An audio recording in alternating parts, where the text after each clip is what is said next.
නමස්කාර වේවා බුදුරුවනට සමදා බුදු හිමි සරණ යමි. නමස්කාර වේවා ධම්රුවනට සමදා සදහම් සරණ යමි. නමස්කාර වේවා සංඝරුවනට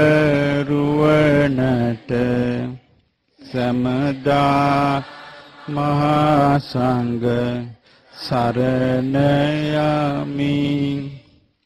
නමස්කාර වේවා තුනුරුවනට සමදා තිසරණ සරණ යමි. සාදු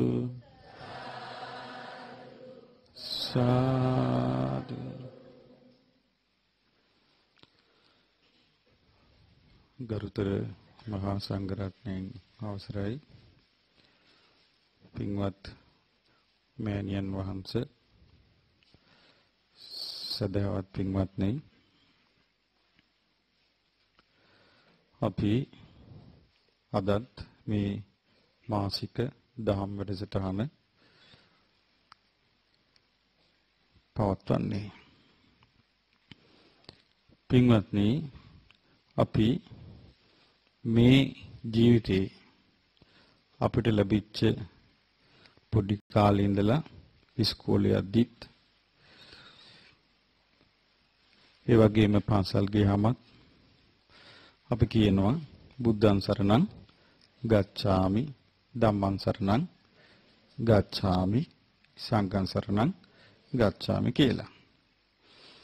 ඉතින් බුද්ධ දේශනාවේ තියෙන්නේ යේකේච බුද්ධං සරණං ගතාසේ නතේ ගමිස්සanti අපායං. යම් කිසි කෙනෙක් බුදුරජාණන් වහන්සේව සරණ ගියා නම් අපායන් නැහැ කියලා. ඉතින් එහෙමනම් දැන් කවුරුවත් අපායන්න විදියක් නැහැ. නමුත් අපිට පේනවා මේ මෙල්ල පළච්ච අය වැඩිපුර යන්නේ කොහෙද? අපායේ. පෙරේත වෙලා ගෝල් වලට වැහිලා කෑ ගහනවා පින්දීපිය කණ්ඩ නැත අඳුන් නැත කිය. එහෙමනම් අර බුද්ධ වචනයත් එක්ක මේ කියාපු වැඩි ගැළපිලාද? නෑනේ.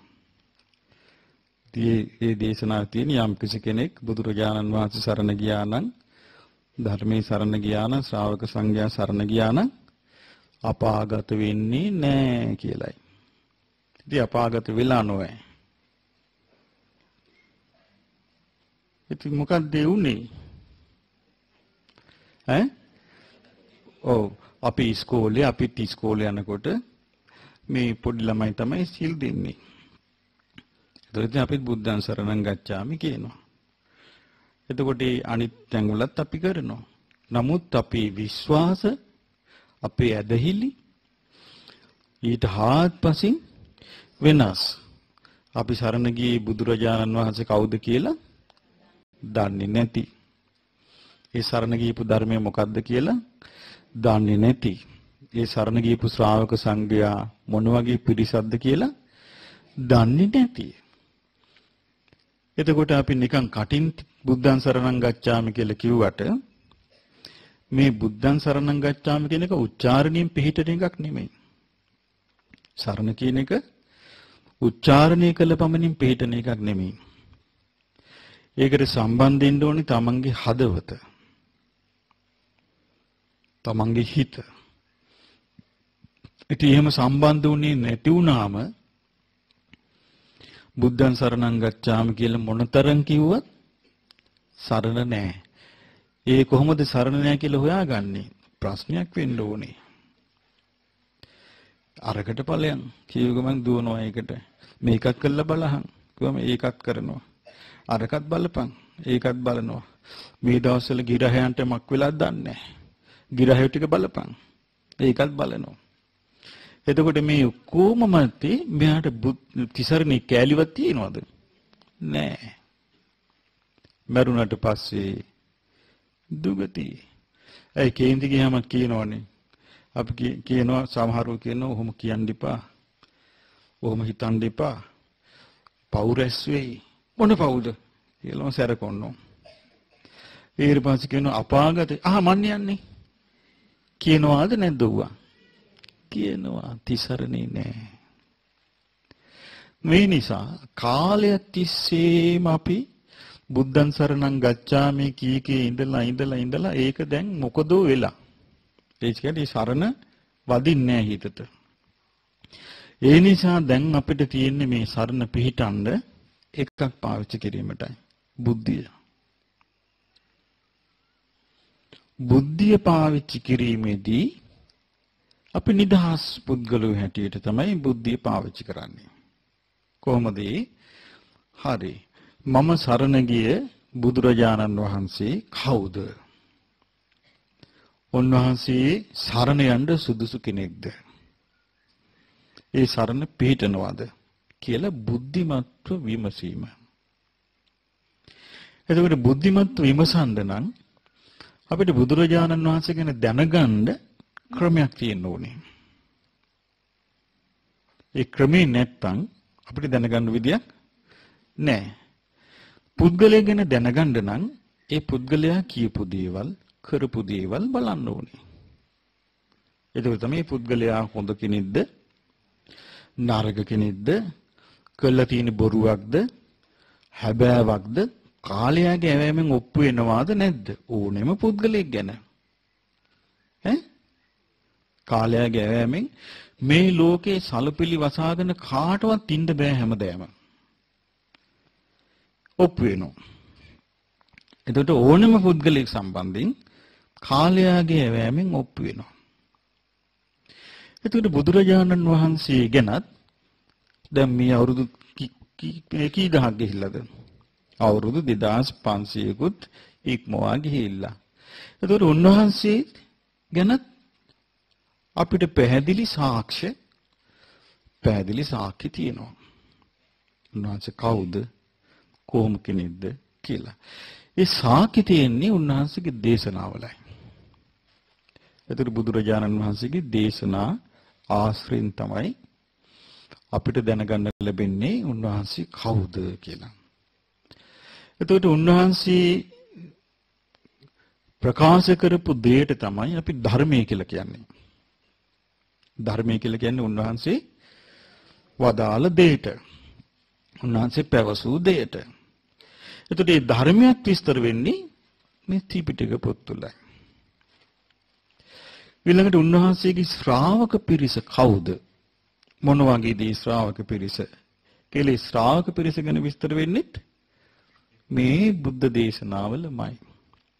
එතකොට යම් කිසි කෙනෙකුට මේ ත්‍රිවිධ රත්නය හඳුන ගන්න ඕන නම් කවුද කියලා මේ ත්‍රිවිධ රත්නය කියන්නේ කුමක්ද?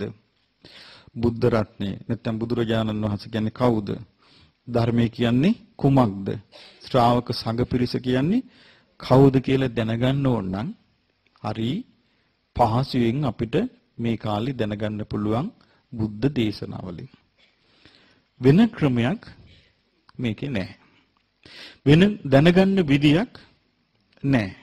මොකද හේතුව වෙන ක්‍රමයකින් අපි දැනගන්න ගියොත් ඒ ක්‍රමය සාමාන්‍යයෙන් අපේ හිතේ ස්වභාවයට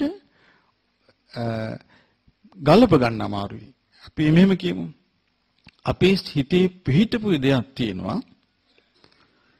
යම් කිසි දෙයක් විශ්වාස කරගෙන යනකොට ටික කාලයක් යනකොට ඒකේ විශ්වාසය නැතු යන එක. අපි හිතේ තියෙන ස්වභාවයක්. ඒකට කියන්නේ සැකය කියලා. ඒක ධර්මයේ සඳහන් වෙනවා නීවරණයක් කියලා. නීවරණයක් කියන්නේ සිතේ දියුණුව වසාගෙන තියෙන එකක්. සිතේ දියුණුව වසාගෙන තියෙන එකක්. ඊළඟ එක අපිට විතරක් නෙමෙයි තියෙන්නේ. ලෝකේ ඕනෑම කෙනෙකුට ඒක තියෙනවා. එතකොට මේ සැකය කියන එකෙන් මෙදෙන්න ලෝකේ නොඑක් උපාය කරනවා. උපාය දක්වනවා. ඒ කියන්නේ ලෝකේ උඩර වැටේ. උපක්‍රම කරනවා කෙනෙක් සැකයෙන් මිදෙන්න. කොහොමද කරන්නේ? අපි ගත්තොත් කෙනෙකුට කරදර වෙනවා. කරදරයකට යා කියනවා අනේ මම මෙච්චර දෙවියන්ගෙන් මේ ඉල්ලා හිටිනවා. නමුත් මේ කරදර වල ඉවරයක් නැහැ නේ. ඒතකොට අනිත් එක්කෙනා කියනවා නෑ. දෙවියෝ ඔය කරදර ඔයාට දෙන්නේ ඔයාව ටෙස්ට් කරන්න. ඔයාගේ හිත වෙනස් වෙනවද බලන්න. දැන් මේ අර සැකේට වාජනීය වෙන හිත පංචනික ක්‍රමයට කරනවා. මේව නෑ බුද්ධ දේශනාවේ. බුද්ධ දේශනාවේ විවෘතව නිදහස්ව බලන්න පුළුවන්. විවෘතව නිදහස්ව බලද්දී අර සැක කරන හිත අපේ හිතේ ස්වභාවය තමයි සැක කරන බව. ඒ සැක කරන හිතේ සැක කරන්න හේතුපාදක වන දේවල් අපේ හිතේ නැතු යනවා. සැක කරන්න හේතු වෙන දේවල් නැතු යන්නේ විමසීමෙන්. දැන් විමසීමක් නැතුව අපි කිව්වොත් ඔන්න දැන් කෙනෙක් මේ ගෙදර ඉන්නවා. අපි ගමු ලයින් නැති ගියා. ටිකක් යහන් තමයි තියෙන්නේ වැසිකිළිය. වැසිකිළිය ගාව තියෙනවා කේල් ගහක්. මේ කේල් ගහේ අත්තක් හුළඟට පාත් වෙනවා ඉස්සෙනවා. දැන් මෙයා වැසිකිළියට යන දුර ගාවට එනවා. කවුද අඬ ගහනවා? අනේ මට නම් බෑ කියලා ඔන්න ආයෙ ගෙට යනවා. දැන් තාටමගෙන ඉන්නවා. ආයෙ අම්මා අහනවා ඇයි බං මක් වුණාද? ආයෙ කියන බෑ අම්මේ යන්න. අර කවුද? අඬ ගහ. නෑ හිටපන් බලන්න. ඊට පස්සේ මොකද කරන්නේ? අම්මා කියන්නේ නෑ යමම් බලන්න කියලා උළුවත්තක් දැල්වගෙන එතෙන්ට ගිහිල්ලා බැලින්න මොකද්ද මේ තියෙන්නේ? කේල්ලත්තක් පාත් වෙනවා ඉස්සෙනවා. එතකොට අර කලින් තිබිච්ච සැකයයි බයයි හිතේ ගැස්මයි ඒ කොම නැතුව ගිහලා යට ප්‍රත්‍යක්ෂ දැනුමක් එනවා මේ කේල් ගහක් නොවේ. තව එක්කෙනෙක් එනවා. ඇවිල්ලා එයත් වැසිකිළියන් ලෑස්ති වෙනතර කේල් ගහ ඒකෙල්ලත් පාත් වෙනවා ඉස්සෙනවා. ඒතර කියනවා නෑ කේල් ගත්ත ඒ අතවනනවා නොවේ. කේල් ගසක අත්තක් පාත් වෙනවා ඉස්සෙනවා. දැන් සැකේට ඉඩ තියෙද? සැකේට ඉඩ තිබුණේ නොවිමසනකම්. ඒකේ ස්වභාවය නොදකින්නකම්. එතකොට තමයි මේක හරියයිද වරදීද මෙහෙම වෙයිද අරම වෙයිද කියලා කල්පනා කරන්නේ. ඉතින් මේ නිසා මේ සැකයෙන් අපිට අත්මිදිලා මේ ධර්මයේ පැත්තෙන් අපිට හිත පහදවාගෙන ඉන්න තියෙනවා නම් ඒක තමයි සරණ පිහිටන්න උපකාර වෙන ප්‍රධාන දේ. එහෙම කල්පනා කිරීමට උපකාර වෙන දැනුමක් අපි ලබා ගත්තේ නැත්නම් අපිට සරණ පිහිටන්නේ නැති යනවා. සරණ නොපිහිටියොත් ඊට පස්සේ අපිට මැරෙන්න වෙන්නේ අර සැක සහිත කාලක්‍රියාවක්. සැක සහිත කිසිත් යථාර්ථයක් ගැන සත්‍යයක් ගැන හිත නොපිහිටපු ජීවිතයක් තමයි පවත්වන්න වෙන්නේ. ඉතින් එහෙම කෙනෙකුට බාහිර දෙයක් ගැන කල්පනා කරන්න දෙයක් නැහැ. තමන්ගේ තියෙන දේවල් ටික එයාට එච්චරයි. ඒ නිසා මේ සැකෙන් අත් මිදෙන්න අපිට උපකාර වෙන ප්‍රධාන දෙයක් තමයි බුදුරජාණන් වහන්සේ කියන්නේ කවුද? මොන වගේ කෙනෙක්ද කියලා තේරුම් ගන්න එක. උන්වහන්සේ කෙරෙහි අපි ගොඩාක්ම මේ බුද්ධ දේශනා කියවද්දී අපි ගොඩාක්ම ණයගැති වෙන්නේ. ණයගැති වෙනවා කියන එකේ තේරුම අපි ගොඩාක් බැගෑපත් වෙන්නේ එක දෙයකට.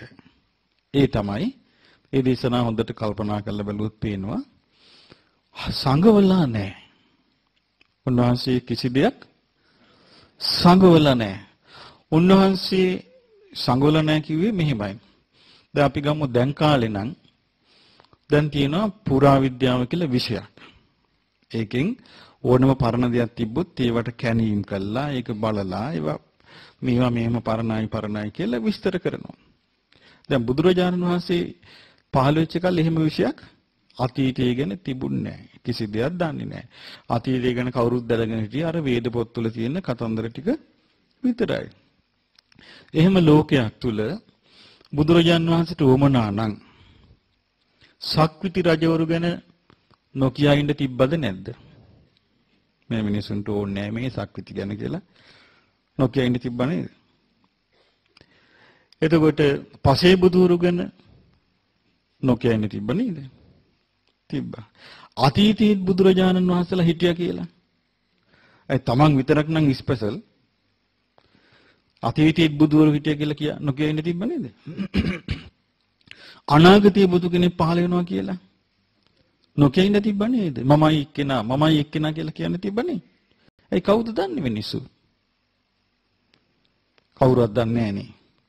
එතකොට ඒ බුදුරජාණන් වහන්සේ තමයි දේශනා කළේ අතීතයේ සක්විති රජවරු කියලා හිටියා. රජවරු ඒගොල්ලන්ටත් මහා පුරුෂ ලක්ෂණ 32ක් තිබ්බා. ඉතින් උන්වහන්සේට කියන්න තිබුණේ නැද්ද මේ බලන්න මහා පුරුෂ ලක්ෂණ 32 මට විතරයි. මමයි වන්නේ නොල්ලි. කියන්න තිබ්බද නැද්ද? කියන්න තිබ්බනේ.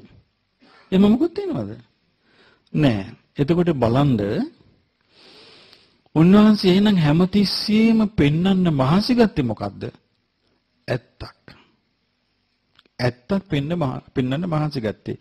ඒ ඇත්තක් පෙන්වන්න උන්වහන්සේ මහන්සි ගත්තේ උන්වහන්සේට බොරුවකින් ප්‍රයෝජන නැති නිසා, රැවටීමකින් ප්‍රයෝජන නැති නිසා. සාමාන්‍යයෙන් බොරුවකින් රැවටීමකින් ප්‍රයෝජන තියෙන්නේ මොන වගේ අයටද? ලාභ සත්කාරයට ආසායටයි. ලාභ සත්කාර කීර්ති ප්‍රශංසාවලට ආසායට නම් බොරු වලින් වංචා වලින් රැවටීම් වලින් ඕනතරම් ප්‍රයෝජනෙ තියෙනවා. නමුත් උන්වහන්සේම බෝධිසත්ව කාලෙම බුද්ධත්වයට පත් වෙන්න කලින් රාත්‍රී හීනයක් දැක්කා. ඒ හීනේ එකක් තමයි උන්වහන්සේ දැකපු හීන උන්වහන්සේ පස්සේ කාලේ තීරුවා ඒක. උන්වහන්සේ හීනයක් දැක්කා. අසූචි කන්දක්, බෙටි කන්දක්. මේ අසූචි කන්දේ මේ බෙටි ගොඩේ ඇවිදිනවා. උන්වහන්සේ සක්මන් කරනවා පේනවා හීනෙන්. හැබැයි මේ ජරාව ගෑවෙන්නේ නැහැ. උන්වහන්සේ පස්සේ කාලේ කියනවා මහණෙනි මම මෙහෙම හීනයක් දැක්කා. මම මේ හීනේ තෝරගත්තා. මේ කියන්නේ ලාභ සත්කාර කීර්ති ප්‍රශංසා බෙටි අසුචි. මේක තැවරෙන්නේ මගේ ජීවිතයට කිව්වා. අන්න ඒවත් තැවරිච්ච ගමන් තමයි බොරු ඕනේ. ඒක පවත්වන්න. වංචාව ඕනේ. එතකොට තමන්ට ලකුණු දාගන්න ඕනේ. තමන්ට විතර සලකපන්. තමන්ගේ ඥානෙ තමයි ඥානෙ. තමන්ගේ අවබෝධය තමයි අවබෝධය. මගේ පැති විතරක් බලාපන්. ඒවා ඕනේ අර ලාභ සත්කාරත් එක්ක තියෙන ගනුදෙනුවටයි. ලාභ සත්කාර එක්ක ඒ ගනුදෙනුව නැත්තම් එහෙම එකක් නෑ. එහෙම එකක් නෑ. එතකොට මේ බුදුරජාණන් වහන්සේ ඒ විදිහට ඉන්න ලාභ සත්කාරයට නොඇලී ඒව අසූචි හැටියට සලකලා අසූචි කොච්චර අසූචි ගැන උන්වහන්සේ ඒව කල්පනා කරාද කියනවනම් එක තැනක තියෙනවා මේ ඒ කාලේ නාගිත කියලා ස්වාමීන් වහන්සේ කෙනෙක් උන්වහන්සේට උපස්ථාන කළේ. දායක පිරිසක් ඇවිල්ලා දාන දෙන්න. ඇවිල්ලා ඒගොල්ලෝ මං හිතන්නේ දාන දෙනව කෑ ගහනෝනේ කතා බස් කරනෝනේ. කතා බස් කරනකොට මේ නාගිත හාමුදුරන්ගෙන් අහනවා නාගිතේනි කවුද අර මේ මාළු අල්ලන මිනිස්සු වගේ මේ කෑ ගහන්නේ? ස්වාමීනි දාන දෙන්න අපු කට්ටියක් කියනවා. කියනවා නාගිතේනි ඔය ලාභ සත්කාරයෙන් ලැබෙන අසූචි සැපේ. ඒක මොන සැපේද? අසූචි සැපේ. ඕක ඉතින් සමාධියක් නැති කාලා ඔය නිදාගෙන පෙරිලා ඉන්න කෙනෙකුට නම් ඔක හොඳයි කියලා. අනේ මට නම් එපා කියනවා. එතකොට බලන්න උන්වහන්සේගේ කල්පනාවේ ස්වභාවය. එතකොට ඒ බුදුරජාණන් වහන්සේ බෝධි මූලයේදී තමයි උන්වහන්සේගේ ජීවිතය පරිවර්තනය වුණේ.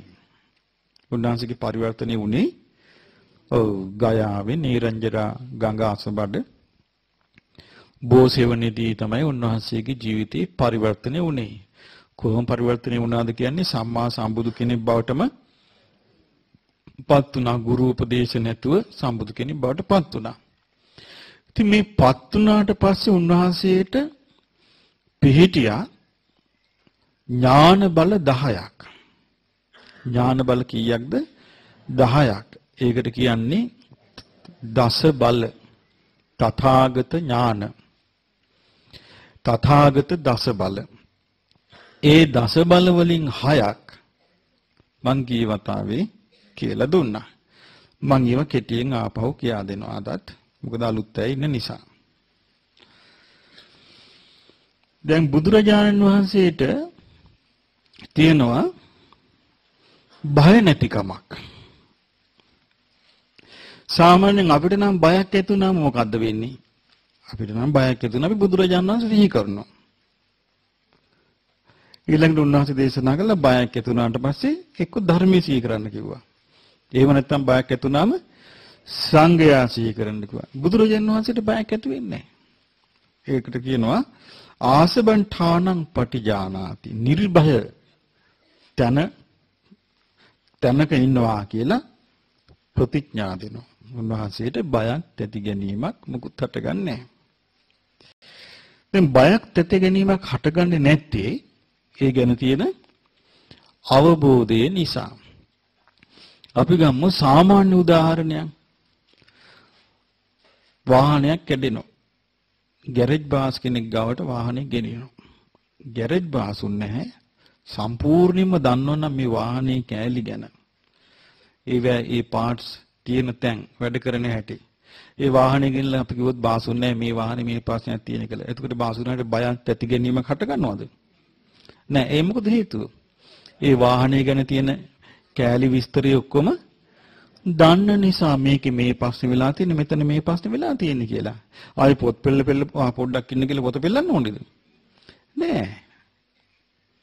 ආනේ වගේ බුදුරජාණන් වහන්සේට මේ දස බල ඥානයන්ගෙන් මේ ලෝකෙ ගැන පරිපූර්ණ දැනුමක් තිබුණාම දැනුමක් තියෙන නිසා උන්වහන්සේට බයක් ඇති ගැනීමක් අටගන්නේ නැහැ. මේවා විස්තර වශයෙන් ඉගෙන ගනිද්දි තමයි ඔබට තේරෙන්නේ මේ නම් සරණ යන්න සුදුසුම කෙනෙක් තමයි.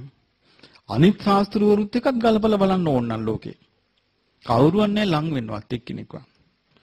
අහලකට ගන්න කෙනෙක් නැහැ. ඉතින් ඒ නිසා මේක තේරුම් ගන්න හොඳයි. ඉතින් පළවෙනි ඥානෙ තමයි මොකද්ද පළවෙනි ඥානෙ? ඉතින් අපි කිව්වා. විය හැකි දේත් විය නොහැකි දේත් ඒ අයුරින්ම දන්නා ඥානෙ. ඉතින් ඒකේ උන්වහන්සේ ගොඩාක් විස්තර කරලා තියෙනවා විය හැකි දේ නොවිය හැකි දේ. විය හැකි දේ තමයි මේ දසදහසක් සක්වල එක බුදු කෙනා එක අවස්ථාවේ පහළ වෙන්නේ. ඒක විය හැකි දේ.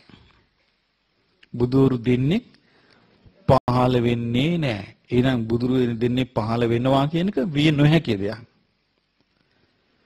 එතකොට විය හැකි දේ තමයි එක්කෙනා පහළ වෙන්නේ. ගමල් මේ ලෝකෙ වෙන කවුද දන්නේ? දසදහසක් සක්වලක් ගැන. දැන් ওই නාස ආයතනෙන් එහෙමෙන් ওই කෑලි යවලා මේ පොඩි ග්‍රහලෝක අරගෙන අරක මේකයි මේකයි කිය දැන් කියෝ කියනෝනේ. ඒ කාලේ මොනවද දන්නේ? එතකොට උන්වහන්සේ තමයි දේශනා කළ මේ ලෝකේ බුදු වෙන්නේ පුරුෂයෙක් කිව්වා. ස්ත්‍රියක් බුදු බව වෙන්නේ බුදු බව ලබන්නේ නැහැ කිව්වා. ඊළඟට බ්‍රහ්මයා වෙන්නේ පුරුෂයෙක් කිව්වා. ඒකේ අපි කිව්වොත් මේ ආත්මේ ස්ත්‍රියක් කාමයන් කෙරේ විරාගීව නොඇලී ද්වේෂ රහිත සිතකින් සමාධියක් වඩලා අපි ගත්ත පළවෙනි ධ්‍යාන උපද්දවාගෙන වාසය කරන කියලා ස්ත්‍රියක් මරණින් මත්තේ කොහෙද උපදින්නේ? බ්‍රහ්ම ලෝකෙ උපදින්නේ. බ්‍රහ්ම ලෝකෙ උපදින්නේ බ්‍රහ්මෙක් වෙලා. එතකොට බ්‍රහ්මයෙක් යා පුරුෂයෙක්. එතකොට බුදුරජාන් වහන්සේ දේශනා කරන පුරුෂයෙක් බ්‍රහ්මයෙක් වෙන්නේ. ස්ත්‍රියක් නෙමෙයි කියනවා. මේ කියන්නේ මේ කාගේවත් මේ උවමනාට වෙන එකක් නෙමෙයි. ඒක තමයි ඒකේ තියෙන ස්වභාවය. ඒකයි මේ හොයාගත්ත කියන්නේ මේවා. ඒතර බුදුරජාණන් වහන්සේ දේශනා කරනවා මේ ස්ත්‍රියක් සක්‍රියක් වෙන්නේ නැහැ කියනවා. ස්ත්‍රියක් අපි කියනවා පින්දහම් කරනවා කියලා. පින්දහම් කළා ඊළඟ ආත්මේ සක් දෙවිඳු වෙනවා. එතකොට කවුද යා? පුරුෂයෙක්. ස්ත්‍රියක් මාරයෙක් වෙන්නේ නැහැ කියනවා. මාරයාගේ අක්කණන් වෙන්න පුළුවනි. අර මේකේ තියෙන්නේ අර මාර තජ්ජිනී සූත්‍රයේ තියෙන්නේ. මාර තජ්ජිනී සූත්‍රයේ කියන මේ මුගලන් මහරහතන් වහන්සේ කියන දුසී මාරයා වෙලා මං හිටියේ ඒ කාලේ මගේ අක්කගේ පුතා උඹ කියනවා. එතකොට බලන්න අක්කණන් වෙත හැකි. එතකොට මේ ස්ත්‍රියක් මාරෙක් වෙන්නේ නැහැ. ඒ මොකද ඒකේ තියෙන ස්වභාවය. ඊළඟ මේ වගේ ගොඩාක් විස්තර ඊළඟට බුදුරජාණන් වහන්සේ ලස්සනට විස්තර කරනවා යම් කිසි කෙනෙක් කයෙන් වචනේ මනසෙන් පින් කරනවා. පින් කිරීම හේතුවෙන් දුගතිය උපදින්නේ නැහැ කියනවා. උපදින්නේ කොහෙද? සුගතියේ. කයෙන් වචනේ මනසින් පව් කරනවා. පව් කිරීම හේතුවෙන් දුගතිය උපදිනවා. සුගතිය උපදින්නේ නැහැ කියනවා. ඊළඟට කයින් වචනේ මනසින් පින් කිරීම නිසා එයාට කවදාවත් මට අකුසල් මේන් දුක් විපාක ලැබේවා කියන එක ලැබෙන්නේ නැහැ කියනවා. වෙන්නේ නැහැ කියනවා. සැප විපාක ලැබෙන එක තමයි වෙන්නේ. මේ වගේ විස්තර බුදුරජාණන් වහන්සේ මේ විය හැකි බව නොවිය හැකිද බව පෙන්වා දෙනවා. ඒ පෙන්වා දීමත් එක්ක මිනිසෙකුට බොහොම පහසුවෙන් Tamanට ඕමනා ගමන තෝරගන්න පුළුවන්. සැකයක් හිටින්නේ නැහැ. ඒ මොකද හේතුව? බුදුරජාණන් වහන්සේ මේ ඨානංච ඨානතෝ අට්ඨානංච අට්ඨානතෝ යථා භූතං පජානාති. මේ විය හැකි දේ විය හැකි බවත් විය නොහැකි දේ විය නොහැකි බවත් ඒ ආවරින්ම දන්නවා. ඒතර ඒ ආවරින්ම දැනගෙන උන්වහන්සේ දේශනා කරද්දී සැක හිතන දෙයක් මේකේ නැහැ. දෙවෙනි එකේ බුදුරජාණන් වහන්සේ දේශනා කරනවා අතීත අනාගත පච්චුප්පාණං කම්ම සමාදානානං ඨානසෝ හේතුසෝ විපාකං යථා භූතං පජානාති. අතීත අනාගත වර්තමානයේ කර්මයන් සමාදන් වෙනවා කියන්නේ කර්ම කරනවා. මේ තැන් හේතු වශයෙන් දැනගන්නවා. දැන් බලන්න මේකේ තියෙන ස්වභාවය. දවසක් ලක්කන මහරහතන් වහන්සේ විජ්ජ කූටෙන් පහළට වඩිනවා. වඩිනකොට දැක්ක යොදුන් ගණන් විශාල මහා පෙරේත දණ්ඩෙක්. ඒ පෙරේතයාගේ විශාල දිවක්. දිව මෙහෙම පල්ලට ඇදගෙන ඉන්නවා. මොකද හේතුව කටට ගන්න බෑ දිව. දිවේ පණෝ සිලි ගාලා. පණෝ කනවා දිව. බැගෑ හඬින් පෙරේතයා කෑ ගහ දුවනවා. විශාල ඇඟක් තියෙන පෙරේත දණ්ඩෙක්. ඉතින් අනිත් ස්වාමීන් වහන්සේ අහනවා මේ ස්වාමීන් වහන්සේ hina යනවා දැකලා නේ මේ කර්මය ඇති මේ සත්‍යයගේ කියලා.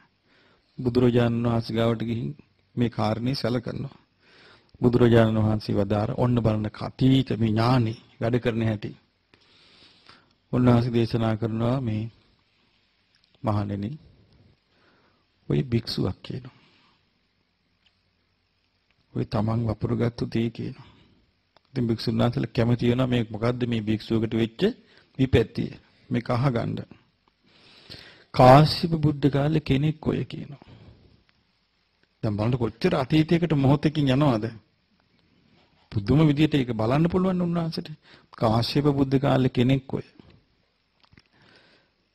ඉතින් විස්තරය කියනවා මහණෙනි කාශ්‍යප බුද්ධ කාලේ සහෝදර භික්ෂුන් වහන්සේලා දෙනමක් හිටියා. සහෝදර කියලා කියන්නේ තමන්ගේ පවුල නෙමෙයි. ඒකට පැවිදි වෙච්ච. එක නමක් එක වසකින් වැඩිමල්. අනික් නම එක වසකින් බාලයි. අවුරුද්දකින් බාලයි. එතකොට අර අවුරුද්දකින් බාල භික්ෂුව අර අවුරුද්දකින් වැඩිමහල් භික්ෂුවට ගුරුවරයාට වගේ සලකනවා. දැන් අපි කියමු මෙහෙම මේ වැඩිමහල් භික්ෂුවට වස් 60යි කියමු. එතකොට බාල භික්ෂුවට වස් 59යි.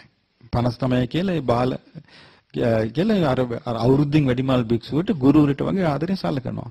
ඉතින් මේ දෙන්නම බොහෝම පහසුවෙන් සුවසේ පිටිසර බද පුංචි ආවාසයක වාසය කළා.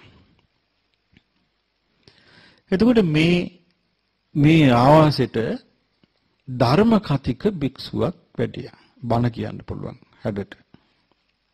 ධර්ම කතික භික්ෂුවක් වැඩියා. වැඩිලා කල්පනා කළා දැන් මේ මිනිස් දපින්න පාත ගියාම මිනිස්සු ප්‍රණීත දානෙ දෙනවා. බොහොම හොඳට මිනිස්සු වැඳලා පුදලා සලකනවා. මේ ඔක්කොම දැකලා මේ භික්ෂුව කල්පනා කළා ආගන්තුක භික්ෂුව කල්පනා කළා ශාමිතන හරි අපූර්ව තැනන්නේ. හොඳට කන්න බොන්න හම්බ වෙනවා. මිනිස්සුත් හොඳට සලකනවා. වතුරක් තියෙනවා. හේවණක් තියෙනවා. නමුත් ඉතින් මට මෙතන හිටියොත් දිගටම මට ඉන්න වෙන්නේ මේ දෙන්නාගේ යටතේ. මේ දෙන්න යවා ගත්තොත් හරි. ඔන්න හටගත්ත කෙලෙස්. කෙලෙස් හටගන්න මුල්ුනේ මොකක්ද එතකොට? ලාභ සත්කාර. ලාභ සත්කාර මුල් කරගෙන ඔන්න කෙලෙස් හටගත්තා. හටාරන් දැන් ඔන්න උපාය කල්පනා කරනවා දැන් ඉතින්. කල්පනා කළොත් වැඩිමහලු භික්ෂුන් වහන්සේලා අර දෙන වැඩිමහලු භික්ෂු තනි වෙන එකන් ඉඳලා මම හිමිට කිට්ටු වුණා. කිට්ටු කළ මැදලා කියනවා ස්වාමීනි මම මේ ඔබ වහන්සේට කාරණාවක් කියන්න. මොකද? නෑ ඒකෝ නෑ. එහෙමනේ කියන්නේ කේලම. ආයිකන නෑ මං කියන්න දැන් ආය හදන්නේ. මොකද කියන්නේ? ඕනේ නෑ ඒක. එතකොට මොකද ඉන්නේ රහනේ ආණ්ඩි ඉන්නේ කිනාට? උනන්දුවක් තියෙනවා. උනන්දුවක් තියෙනවා. අපිට කවුරු හරි කිව්වොත් මේ කාරණාව කියන්නේ නෑ ඕනේ. කියාපි කියලා අපි තරවටු කරන්නේ නැද්ද? ආන් එහෙම වුණා. කියන්න ආය පුතුන් කිසි කරදරයක් නැහැ ප්‍රශ්නයක් නැහැ කිව්වා. ඊට පස්සේ කිව්වා නෑ ඉතින් මම මේක කියලා මට ප්‍රශ්නයක් වෙයිද මන්දා. නෑනේ ඔබ වහන්සේට කිසි ප්‍රශ්නයක් නැහැ කියන්න කිව්වා. දැන් බලන්න මේ කේලම කියන්න යන විදිය ගිහිල්ලා කියනවා නෑ මේ අර ස්වාමීන් වහන්සේ මට කිව්වා ඔබ වහන්සේගෙන් පරිස්සම් වෙන්න කියලා. නෑ එහෙම කිව්වා. මම නම් හිතන්නේ නෑ එහෙම එකක් කියයි කියලා. නෑ ඒකනේ ස්වාමීනි මම මේ නොකිය හිටියේ.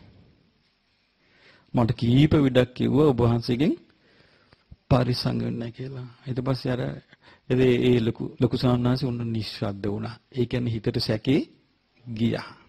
ඇතුළු වුණා. ඊට පස්සේ මියා හිමීට අනිත් ස්වාමීන් වහන්සේ බාල ස්වාමීන් වහන්සේ තැනට යනවා. මේ කාරණාවක් කියන්නේ මම ටික දවසක් ඉඳලා හිතන් හිටියා. මේ කියා ගන්න බැරුව මම මේ ඉන්නේ කියනවා. ඇයි කියලා. නෑ ඒකෝ නෑ ඒක. දැන් උට ආයෙ අරයට උනන්දුව ඒ වොන් කේලම් කියන කරමේ. ඔන්න උනන්දුවක් ඇති වෙනවා අරයට. ඇති වෙලා කියනවා මේ මම මේ කියන්නමයි හිටියේ නමුත් මම කොහොමද කියන්න මොන බලාගෙන. නෑ කියන්න කියනවා. ඊට පස්සේ කිව්වා මේ ලොකු ස්වාමීන් වහන්සේ කිව්වා ඔබ වහන්සේගෙන් පරිස්සම් වෙන්නයි කියලා. එහෙම කිව්වේ? ඔවුන් ගියාවලුවට.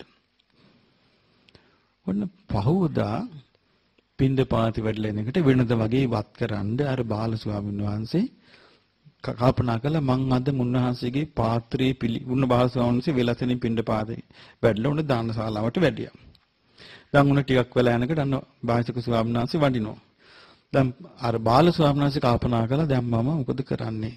අද මේ වත් කරනවද නැද්ද? නෑ මං වත් කරනවා. ඕන එකක් කමන්නේ කියලා ගියා.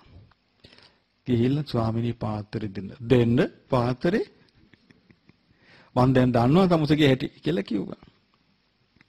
මොකද්ද ස්වාමීනි මාත් එක්කව කතා කරන්න එපා. ඔන්න බිඳුණා.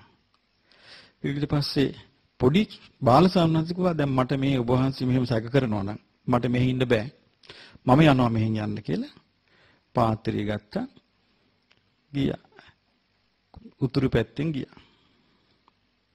අනිත් ස්වාමීන් වහන්සේ බලුවා දැන් පාළුයි දකුණු පැත්තෙන් පිටත් වෙන. ඊට කලින් යන්නේ ඉස්සෙල්ලා ආරය මැදිහත් වෙනවා දැන්. ආහා ස්වාමීනි කලබල වෙන්න එපා. ඔබ හස්සල එහෙම සම්දුසරවල් කරගන්න එපා. දැන් මේ පුද්ගලයා කියන්නේ අවුලපු එක්කිනා. සාන්දු සරුවල් කරගන්න එපා. සමගියෙන් වැඩ කරන්න. හිත ඇතුලේ තියෙන්නේ මොකද්ද? ඵලයන්. දාලා ඵල හිත ඇතුලේ. එතකොට නෑ ආයෙ පුතිනේ මේක අපි දෙන්නගේ ප්‍රශ්නයක් අපි විසඳ ගන්නවා කියලා දෙන්න පිටත් වෙලා ගියා. දැන් දානෙට වඩනකට මේ නම විතරයි. මිනිස්සු අහනවා ඒ ස්වාමීනි අර දිනමට මොකද වුනේ? තව දිනමක් ඉන්නවනේ අපි ඒ ස්වාමීන් වහන්සේලා. අනේ මොන දිනමක්ද එළි වෙනකන් රණ්ඩු නොවේ. මං හරියට මහන්සි වුණා මේ දින්නගේ රණ්ඩු දබර නවත්තන්න. කොයි නැවතිලාද මං බණ කිව්වා අහන්නේ නැහැ කිව්වා. ගියා කිව්වොත් සම්ඩු අල්ලගෙන. මේ කාලේ නෙමෙයි කාශ්‍යප බුද්ධ කාලේ. ලෝකේ ස්වභාවය නම් එකයි නේ. ඊට පස්සේ අවුරුදු 100ක් ඒ ස්වාමීන් වහන්සේලා දෙම දින්නට දින්න දෙක්කේ නෑ. එතකන් අර කවුද හිටියේ අර මේ ආවාසෙ. ආරය තමයි දැන් නායකහරු. දැන් ඉතින් බණ දහම් කියාගෙන හොඳට කියනවා ඇති පටිච්චසමුප්පාදේ. ඉතින් හොඳට කියාගෙන ඉන්නවා දැන්. එතකොට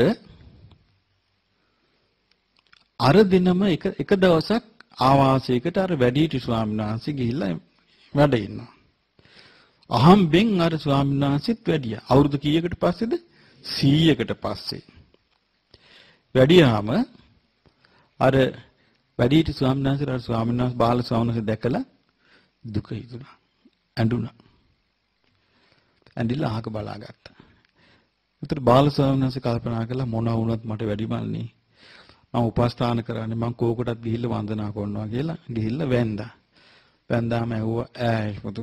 ඇයි මට අස්වල් විදියට කතා කළේ අර ඉතින් අවුරුදු 100ක් ගිහිල්ලා පරණ ප්‍රශ්නේ. ඇයි මට මෙහෙම කළේ කියලා ඇහුවා. අනේ ස්වාමීනි මම කළේ නෑ. ඔබ වහන්සේනේ එහෙම කළා තියෙන්නේ. මට අන්න අර හාමුදුරුවෝ කිව්වා. ඕන්න බඩු එළියට ආවා. කොච්චර කල් ගියාද ප්‍රශ්නේ තේරෙන්නේ? 100ක් අවුරුදු ගියා. ඊට පස්සේ කිව්වා එහෙනම් ආයෙ පුතුන් අපි හොඳ වැඩක් කරමු කිව්වා. අපි යන් කිව්වා. එතෙන්ටම ගිහිල්ලා ඔය පුද්දලේ බෙල්ලෙන් අල්ලගමු කිව්වා. දැන් මේ ස්වාමීන් වහන්සේම එතෙන්ට වඩිනවා. දැන් අවුරුදු කීයකට පස්සේද? 100කට පස්සේට අරය දැන් නායකහරු වගේ ඉන්නවා දැන් හොඳට. දැකලා ආහා වඩින්න බොහොම හොඳයි කාලෙකින් වැඩියේ. බොහොම හොඳයි. මදෑ තමුසේ කරපු වැඩේ කියලා කීයටකටම අරයා අනික එයාගේ පාත්‍ර සිවුරු ලෑස්ති කරගත්ත පැන්නා. ඒ කාලේ මිනිස්සුන්ගේ ආයුෂ අවුරුදු 20000ක්. ඒ ස්වාමීන් වහන්සේලා දින බොහොම දුකසේ බණ භාවනා කළා. බොහොම දුකසේ රහත් වුණා. බණ රහත් වෙන්න පින් තිබිච්ච අය මේ ඇවිලෙව්වේ. අරයට කිසිම දෙයක් නැහැ. බණ කියාගෙන ගියා. ඉතින් බණ කියන්න මතක තිබ්බම කියන්න පුළුවන් නෝ. බණ කියාගෙන ගියා. ධර්ම කතික වෙලා හිටියා අවුරුදු 20000. මැරුණා. අවීචි මහ නරකාදී. ගිහිල්ලා ඒ කාශ්‍යප බුද්ධ ශාසනය ඉවර වුණා. පොළොව ගව් 4ක් වැඩුණා. ඒත් නිරේ. ගෞතම බුදුරජාණන් වහන්සේ පහළ වෙද්දී පෙරේතය වෙලා උපන්නා. එතකොට කටින් මේක කළේ පෙරේතය වෙලා උපන්න දිව තියෙනවා මහ විශාල දිවක්. දිව පුරාම පණුව ගිහින් කටට යනවා කට කනවා දිව කනවා. කට කනවා දිව කනවා. කටින් කරපු දේ දැක්කද මේ කේලම වචනය නරක විදියට අභූත විදියට අසත්‍ය විදියට පාවිච්චි කරන අය ඒක වපුර ගන්න විදිය ආයි ලබා ගන්න හැටි. දැන් මේ පෙරේත වෙලා උපන්නේ කොහොමද වෙන කවුරුත් දන්නේ නැහැ. බුදුරජාන් වහන්සේ වදාලා මහණෙනි මට ওই පුද්ගලයා මේ ගයාවෙත් හම්බ වුණා කිව්වා ওই පෙරේතයව. එතකොට බලන්න බුදුරජාන් වහන්සේ අතීතයේ විස්තරේ ඒ කර්මය, ඒ හේතුව, ඒ තැන ඔක්කොම දේශනා කරනවනේ. ආන් ඒක තමයි උන්වහන්සේගේ දෙවෙනි ඥානෙ. ඒ දෙවෙනි ඥානය මොකද්ද? අතීත අනාගත වර්තමාන කර්ම සමාදානයන්ගේ තැන් වශයෙන් හේතු වශයෙන් විපාක වශයෙන් ඒ ආයුරින්ම දැනගනි. ඒ ආයුරින්ම දැනගනි.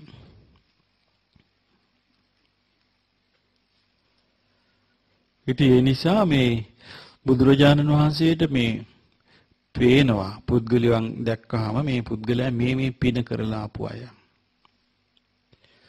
සමහර අය දකිනවා දැන් එක්තරා අවස්ථාවක භික්ෂුන් වහන්සේලා 500 නමක් භාවනා කරන්න ගිහිල්ලා භාවනා කරන්න මහන්සි ගන්නවා මේ ඒ වස් කාලය තුල දිනුව ලබා ගන්න බැරුව ගියා. ඊට පස්සේ ඒ භික්ෂුන් වහන්සේලා වැඩියා බුදුරජාණන් වහන්සේ ළඟට. උන්වහන්සේ බැලුවා මොකද්ද මේ පිරිස සංසාරේ පුරුදු කළේ. බැලුවාම කාශ්‍යප බුද්ධ කාලේ මහාන වෙලා අනිත්‍ය භාවනාව කළා. නමුත් කළා තියෙන්නේ මේ ආත්ම වෙනින් භාවනාව. ඒ නිසා ඒක ඒ විදිහට හරියට ගැලපිලා ගියේ නැහැ. ඒ නිසා අනිත්‍ය ප්‍රතිසංයුක්ත ධර්ම කතාව කළා මාර්ගඵල ලැබුවා.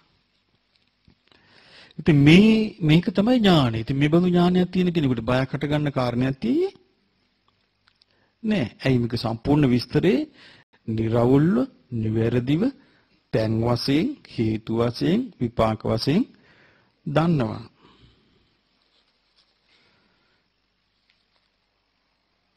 ඒක තමයි දෙවෙනි තථාගත දස බල ඥාන. ඒක බුදුරජාණන් වහන්සේ පෙන්වන්නේ කොහොමද? පරිසාසු සීය නාදන් නදති.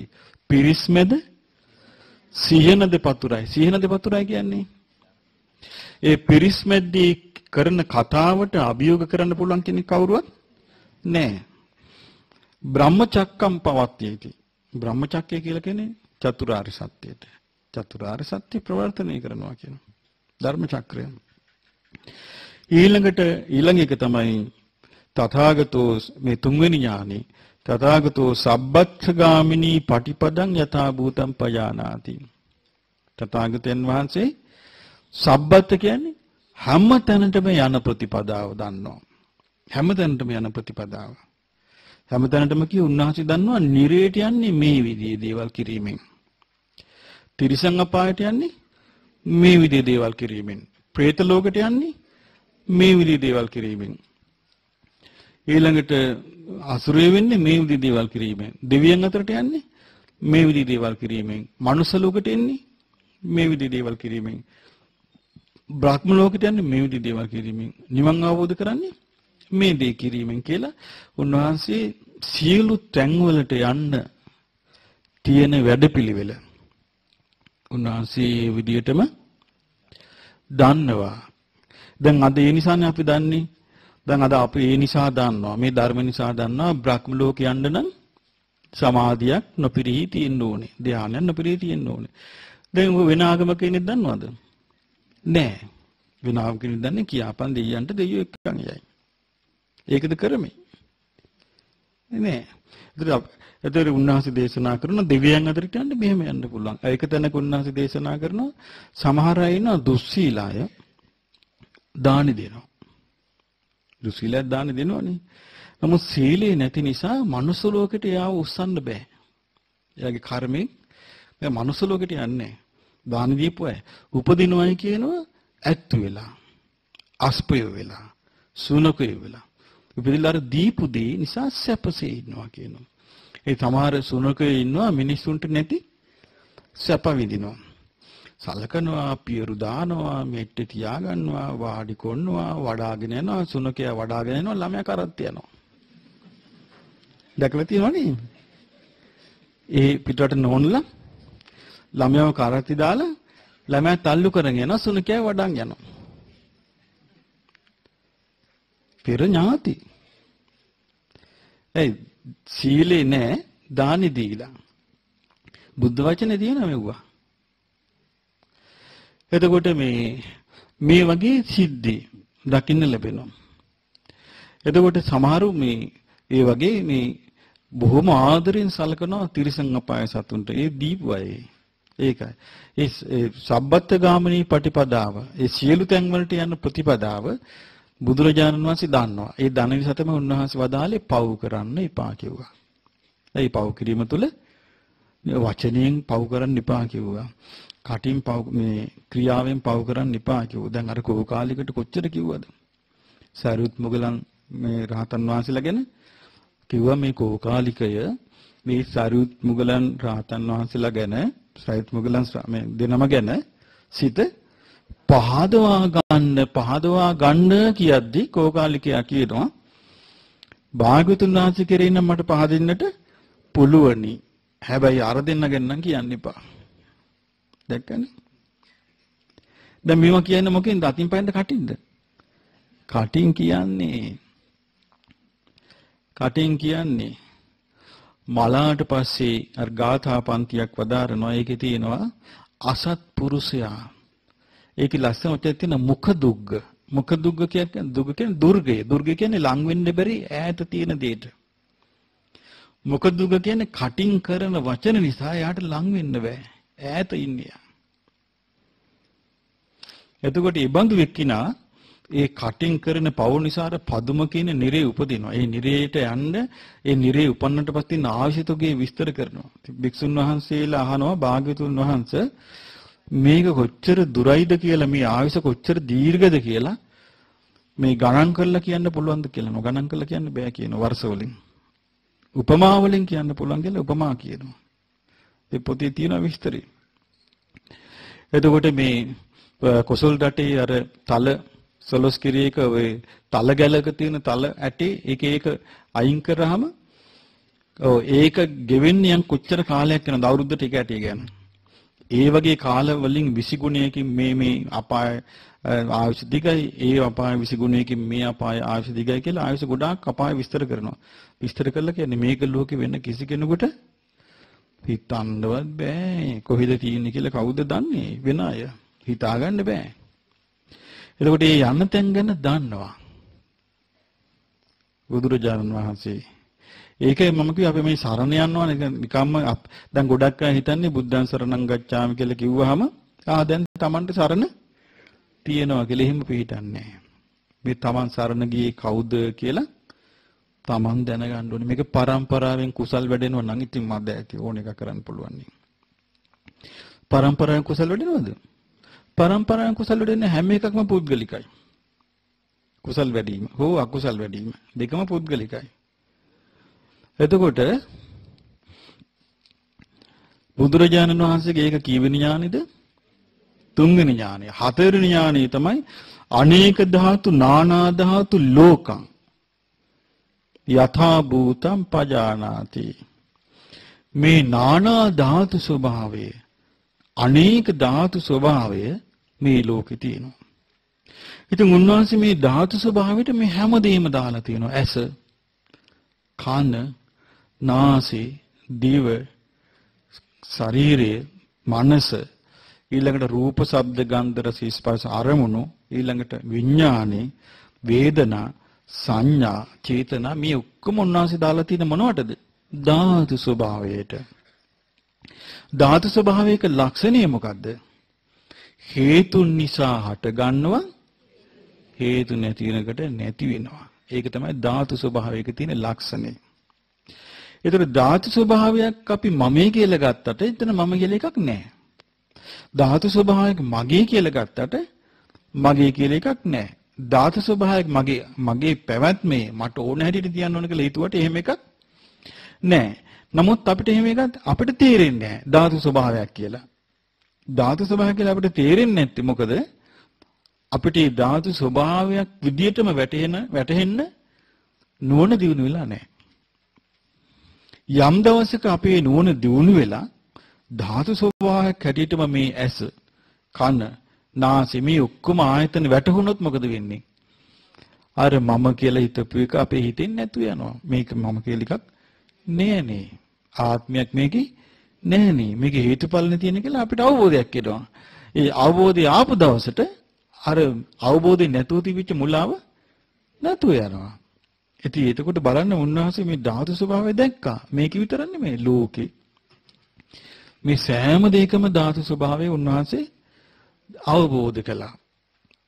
ඉතින් ඒ නිසා උන්වහන්සේට පුළුවන් වුණා තමන්ගේ ශ්‍රාවකයන්ටත් ඒ විදිහටම අවබෝධ කරවන්න පුළුවන් වුණා. ඉතින් මේ නිසා ඉතින් උන්වහන්සේගේ තියෙන දසබල ඥාන වලින් දැන් අපි කතා කරේ මොකද්ද? සතරවෙනි ඥාණය. ඒ ඥාණයෙන් අපි එතකොට උන්වහන්සේ මේ ඥාන වලින් තමයි මේ ධර්ම කතාව පවත්වලා තියෙන්නේ. මේ ඥානයන්ගෙන් අවබෝධයෙන්. ඒ නිසා මේ උන්වහන්සේට මේ ශ්‍රාවක ජනයාට මේ ධර්මයේ කියන්නේ ධර්මයේ පෙන්눔 කළා දෙන්න උපකාරී වුණා. උපකාරී වුණා. දැන් අර මෝගරාජ කියන භික්ෂුවට බුදුරජාණන් වහන්සේ වදාළේ ශුඤ්ඤතෝ ලෝකං අවෙක්කස්සු මෝගරාජ සදා සතෝ අත්තානු දිට්ඨින් ඌහච්ච එවං මච්චුතරෝසියා එවං ලෝකං අවෙක්කන්තං මච්චු රාජා නපස්සති. උන්වහන්සේ දේශනා කරනවා මෝගරාජය මේ ලෝකේ දිහා ශූන්‍ය ස්වභාවයෙන් බලන්න. ශූන්‍ය ස්වභාවය කියන්නේ ධාතු ස්වභාවයක් වගේ බලන්න.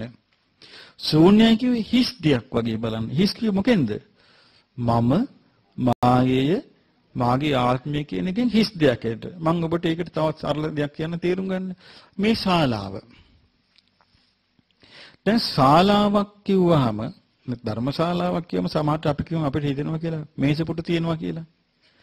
දැන් අපි මේසපුටු තියෙනවා කියලා හිතාගෙන පහළ ඉඳලා එනවා බලන්න. වාඩි වෙන්න පුටු තියෙනවා කියලා හිතාගෙන එනවා බලන්න. මේස තියෙනවා කියලා බලන්න එනවා. එනකොට මේ ශාලාව මේසපුටු වලින් හිස්ද නැද්ද? මේසපුටු නෑ. ඒතර මේ ශාලාවට ඇවිල්ලා කෙනෙක් බලද්දි මේසපුටු නැත්තම් බාහිර කෙනෙක් කොච්චර කිව්වත් මේකේ මේසපුටු තියෙනවා කියලා වැඩක් තියෙයිද? වැඩක් නෑනේ. ඒ වගේ මේකේ මමයේ මාගේ කියලා මගේ ආත්මය කියලා අපි කොච්චර හිතන් හිටියත් මේක දැකපු එක්කෙනා දන්නවනම් මේකේ මෙහෙම එකක් නැහැ කියලා.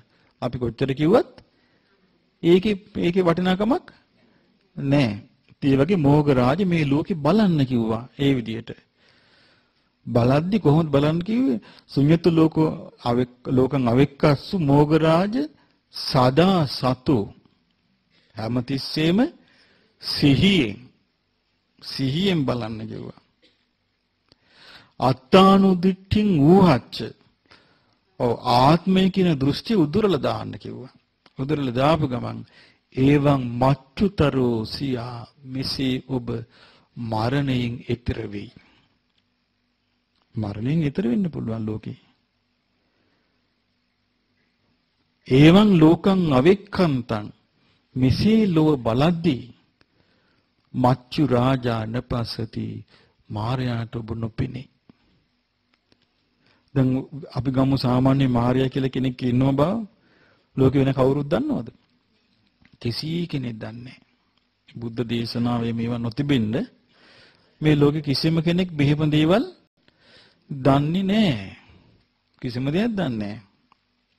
එතකොට මේ අනේක ධාතු නානා ධාතු ලෝකං අනේක ධාතු නානා ධාතු ලෝක ස්වභාවයේ ඒ ආකාරයෙන්ම දැක්කා.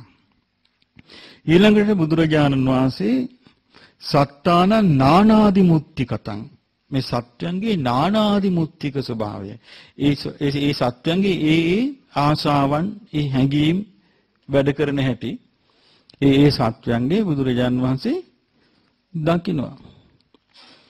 දවසක් අර කේසී කියලා අස්සය පුහුණු කරන එක්කෙනෙක් බුදුරජාණන් වහන්සේ ළඟට ගිහිල්ලා කියනවා භාග්‍යවතුන් වහන්සේ මේ සත්තු නම් මට හරි ලේසි කිව්වා පුහුණු කරන්න. ඒ මොකද හේතුව?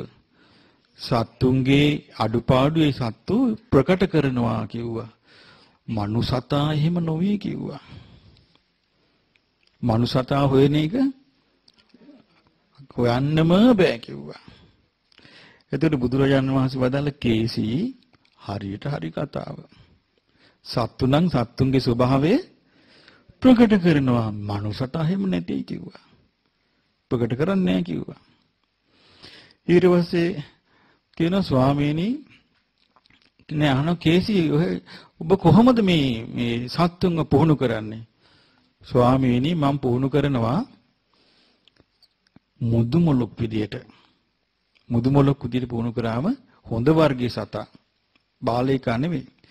හොඳ වර්ගයේ සතා මුදුමලොක් ක්‍රමෙන් කීකරු වෙලා පුහුණු වෙනවා කිව්වා. තව ඉන්නවා කිව්වා දඩබ්බර සත්වයෝ.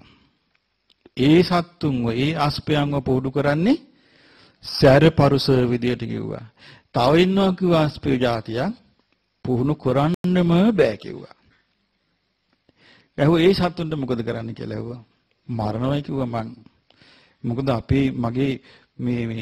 මගේ මේ ආචාර්ය පරම්පරාවට නින්දාවක් මේ පුහුණු නැතු සතා ඉන්න එක. ඒ භාග්‍යතුන් වහන්සේ ඔබ වහන්සේත් හරි ප්‍රසිද්ධයි පුරිස ධම්ම සාරථි කියලා. ඔබ වහන්සේ ප්‍රසිද්ධයි කිව්වා එහෙම. ඔබ වහන්සේ කොහොමද පුරුදු කරන්නේ? මමත් ඔය කරෙමම තමයි කිව්වා. ඒ කොහොමද කියලා ඇහුවා. මම පුරුදු කරනවා පිරිස පුහුණු කරනවා කිව්වා බොහොම මුදු ක්‍රමයට.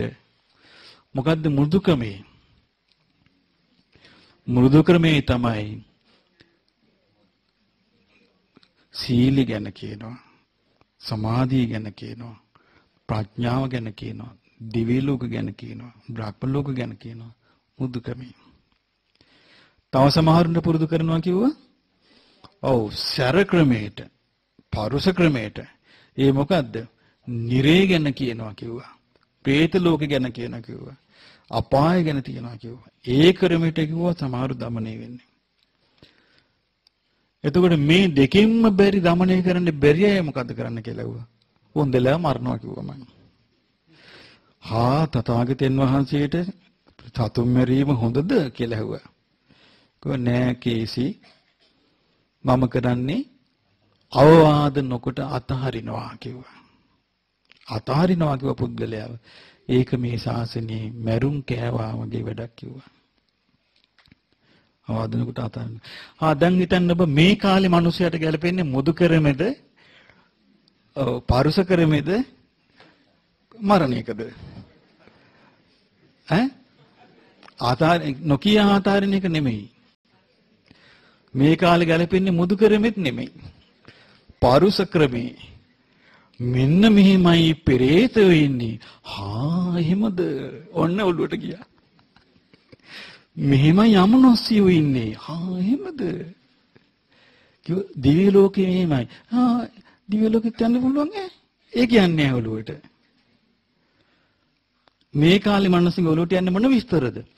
යකුන් ගැන, පෙරේතයෝ ගැන, භූතයෝ ගැන රස කොර අහනවා. එතකොට දැන් බලන්න එතකොට මේ කාලේ තියෙන මිනිස්සුන්ට මොන ගතිගුණද? පරුස ක්‍රමයට හික්මෙන ගතිගුණ. එහෙම ආනකට අපි හරි භයානකයි මේ සසර. හරි භයානකයි. මිහිඳු මහරහතන් වහන්සේත් ඒක තමයි ලංකාවට වඩලා කළේ. ඉස්සෙල්ලා අර දේවානම්පියතිස්ස රජුරවන්ට මොකද්ද වදාලේ? සුළු ඇත්පිය උවමාවෙන් දෙසුම. මොකද්ද? චුල්ලහත්ති පදුපම සූත්‍රය. ඊට පස්සේ ආරාධනා කළා ගෙන්නුවා මේ වැඩමුවා. මේ වැඩමුවට පස්සේ ඇත්තල සුද්ධ කළා. මේ රජුරුවන්ගේ අන්තපුරේ ස්ත්‍රීටත් ගමේ මිනිස්සුයි ඔක්කොම එකතු කළා. මොකද්ද දේශනා කළේ? ප්‍රේත වස්තු සල්ලිත වෙලා ගියා උන්දලා. ඊට පස්සේ විමාන වස්තු ආසව කළා. ඊට පස්සේ අනමතග්ග සංවිත්ති ওই විදිහට උඹලා කෙලවරක් නැතුව මෙරි අපාගත වෙවි දිව්‍ය ලෝකෙ ගොහින් ආය අපාය ගොහින් කෙලවරක් නැතුව කඳුළු සාගරවල පීන නුඹලා ආවේ කියලා කිව්වා. අන්න එතකොට හිතට ආවයි මිනිසුන්ට මේකෙන් බේරෙන්න පිළිවෙලක් නැද්ද? ආන්න ඊළඟට දේශනා කළ සත්‍ය සංයුත්තේ. මොකද්ද? චතුරාර්ය සත්‍ය. හොඳට ගැලපිලා ගියා. මේ සත්‍යයන්ගේ නානාදි මුත්‍තික ස්වභාවය. ඉතින් බුදුරජාණන් වහන්සේ තමයි මේ සත්‍යයන්ගේ නානාදි මුත්‍තික ස්වභාවය දන්නේ. ඒ දැකලා තමයි උන්වහන්සේ මේ සත්‍යයන්ට ඒ ආකාරයෙන් ධර්ම දේශනා කරන්නේ. මේ කාලයක් යනකොට මේ එකම විදිහේ දේ මේ සත්‍යයට සිද්ධ වෙනවා. එකම විදිහේ දේ සිද්ධ වෙනවා. එක තැනක තියෙනවා මේ ධම්මපදයේ තියෙනවා භික්ෂුන් වහන්සේලා 500 නමක් පැවිදි වෙලා භාවනා කරන්න මහන්සි ගන්නවා. එක නමක් භාවනා කරන්න මහන්සි ගත්තේ නැහැ. භාවනා කරන්න මහන්සි ගන්න නැතුව ඒ නම මේ ඔහේ හිටියා. දැන් එතකොට කී නමක් රහත් වුණාද? 499 නමක්. දැන් මේ පිරිස බුදුරජාන් වහන්සේ ගාවට මේ තමන්ගේ චිත්ත දියුණු මේ කියන්න වඩිනවා. වඩලකට අතරමඟ ගමකටත් සීන්දු වුණා. ගමේ දායකයෙක් යහුවා දැන් ඔබ වහන්සේලා ආපහු වඩින්නේ කවුද? ස්වාමීන් වහන්සේ මෙහෙම උපාසකවරුනි අපි මෙහෙම බුදුරජාන් වහන්සේ හම්බ වෙලා අපි ඊට ආයේ පාන්දරේ පිටත් වෙනවා කිව්වා. අනේ ස්වාමීනි දවල් දාන්නට මෙහෙට වඩින්න පුළුවන්ද කියලා. හායි කිව්වා. එතකොට ඒ මිනිස්සු කිව්වා එහෙනම් අපි 500 නමකට දානේ හදන්නම්. සේවත් නුවරට වැඩියා. වැඩලා මේ දානෙට ලෑස්ති කළා. ලෑස්ති වුණාට පස්සේ අර නෑ ගිහිල්ලා ඒ භික්ෂුන් වහන්සේලා තමන්ගේ රහත් බව ප්‍රකාශ කළා. අර භික්ෂු මුල්ලකට වෙලා හිටිය ආගෙන අනේ මට බැරි වුණානේ මොකක් කරගන්න. කියලා දැන් උන්න හදිසි වෙලා දැන් හෙට උදේ ගමනකුත් යන්න. හොද රෑ ඉඳලා උන දැන් සක්මන් කරනවා වාඩි වෙනවා සක්මන් කරද්දි නිදිමතේ වැටිලා ගලප්පල්ලි වැටිලා කකුල ගැටුණා. එතකොට කකුල ගැටුණාන් පස්සේ අයියෙන් කෑ ගැහුවා. ඉතින් අනිත් ස්වාමීන් වහන්සේලා ඔක්කොම ඇවිල්ලා දැන් මේ ස්වාමීන් වහන්සේට සාත්තු කරනවා. ප්‍රතිකාර කරද්දී හොඳටම එළි වැටුණා. ඉතින් බුදුරජාණන් වහන්සේට වන්දනා කරාම ඇහුවා ස්වාමීනි භාග්‍යතුන් වහන්සේ මේ අපිට යන්න බැරි වුණා ගමන කිව්වා. ඒ මොකද කියලා ඇහුවා. බැරි වුණේ. අපිට අසවල් භික්ෂුව නිසා මේක කරන්න බැරි වුණා කිව්වා. ඊට පස්සේ કોઈ භික්ෂුව එහෙම තමයි මීට කලින් ආත්මෙත් මෙහෙම කළා කිව්වා. ඒතර එකම දේ එක එක ආත්මෙට හැරෙනවා. ඒතර ඒ බුද්ධ කාලේ ඒ වගේ තව එකක් වුණා මේ සත්‍යංගේ නානාදුමුන්. වයසට පල්ලච්ච 5 දෙනෙක් පිරිමි අය දැන් බණ අහන්න යනවා. අහලා පැහැදුනා. බුදුරජාණන් වහන්සේගේ ධර්මය ගැන පැහැදිලා කල්පනා කරා අනේ අපි දැන් මේ වයසක බුදවිය. අපි මේ ගෙවල් වලට ඉන්නේ එකේ තේරුමක් නැහැ. මේ මගුල් ගෙවල් වලයි ඉලව් ගෙවල් වල යනවා විතරයි. ඉතින් මේට හොඳයි අපි මහානදම් පුරනවා නම් කියලා ගෙවල් වලින් අවසර ගත්තා. අවසර අරන් 5 දෙනාම මහාන වුණා. දැන් මේ යාළුවෝ 5 දෙනා. දැන් මේ වයසක 5 දෙනා මේ වයසක හාමුදුරුවෝ දැන් මේ 5 දෙනාම යන්නේ එකට පින්ඩපාත යන්නේ. බණ අහන්න යන්නේ ඒකට. නාන්න යන්නේ අචිරවතී ගඟට ඒකට. දැන් මේගොල්ලොත් ඈතට වෙන්නේ වෙනම කුටි 5ක් හදාගත්ත ළඟ ලංකොල්ලා. ඒකට. දැන් මේකට ඉන්නවා. ඒකට ඉඳලා ඒකට කතා කර ඒකට බුලත් හපේ ගගා ඉන්නවා දැන්. එතකොට දැන් දානෙට යන්නේ මේගොල්ලෝ දරුවන්ගේ ගෙවල් වල මොනුබුරන්ගේ ගෙවල් වල. මේ එක බිරින්දෑවක් ඉන්නවා රසට උයන්න පුළුවන්. රසට උයන නිසා ඈට නම ලැබුණා මధుර පාචිකා කියලා. මధుර පාචිකා රසට උයනවා. දැන් මේගොල්ලෝ පින්ඩ පාති කරගෙන යන්නේ අර ගෙදරට. කාගේ ගෙදරටද? මధుර පාචිකාගේ ගෙදරට. එහෙත් මොනවා හරි ව්‍යංජනයක් දැන් රහාට හදලා තියෙනවා. දැන් මේ ස්වාමීන් වහන්සේලා පස්තම ගිහිල්ලා ඒ ගෙදර තමයි දානි වළඳලා ඔය කතා කරගෙන ආයෙත් එනවා. මේ බුද්ධ කාලේ. ඊට පස්සේ එක දවසක් යද්දී මధుර පාචිකා මැරිලා. අර පිරිස ගිහිල්ලා දානි වළඳුත් නැහැ දා එහෙම බත් ටික මේ පාත්‍රය තියාගෙන එහෙම කුටියට ඇවිල්ලා පස් නමම එකට වැළඳගෙන වැළපෙනවා. අනේ අපිට රහට කන්න දෙන්නේ කවුද? ඊට පස්සේ අපිට ලුණු ඇඹුල් ඇතුව දානි ටිකක් ලැබෙන්නේ කොහෙන්ද? රහතන් වහන්සේලා එළියට බහලා බැලුවා මොකද මේ කියලා.